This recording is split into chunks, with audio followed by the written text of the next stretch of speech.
তোমাকে ক্লেশ দিবে, দুঃখ তোমাকে দিবে।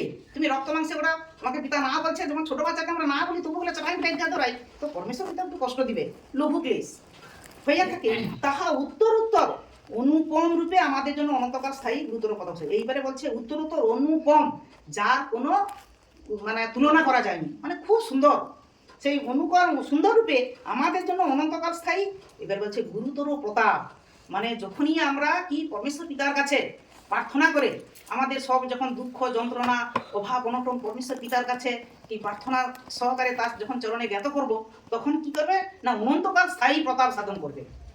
মানে যেটা আমি কল্পনা করিনি, মানে জগতের লোককে বলো সে বিশ্বাস করবে না।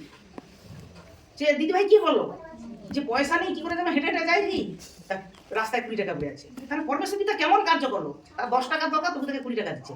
সেই জন্য বলছে যে অনন্ত গুরুতর প্রতাপ, 10 টাকা ছিল, 10 টাকার প্রয়োজন ছিল, 20 টাকা দিচ্ছে, তাহলে কত প্রতাপ।